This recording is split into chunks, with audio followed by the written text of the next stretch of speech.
কোটা সংস্কার আন্দোলনে দুষ্কৃতকারীদের তাণ্ডবে বাংলাদেশ টেলিভিশনের ভবনে ধ্বংসযজ্ঞ নিজ চোখে দেখেছেন প্রধানমন্ত্রী শেখ হাসিনা।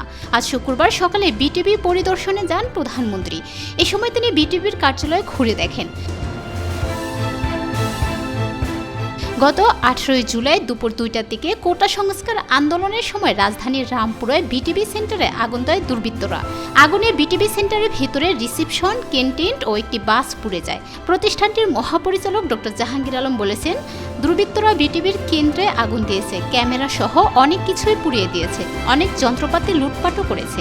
আমাদের 17টি গাড়ি পুড়িয়েছে, 9টি গাড়ি ভাঙচুর করেছে, 2টি সম্প্রচার ভ্যান পুড়িয়ে দিয়েছে। এছাড়াও আগুনে বিল্ডিংয়ের অনেক ক্ষয়ক্ষতি হয়েছে। এর আগে গতকাল বৃহস্পতিবার 25 জুলাই সকালে মিরপুর 10 মেট্রো রেল স্টেশন পরিদর্শন করেছিলেন প্রধানমন্ত্রী শেখ হাসিনা।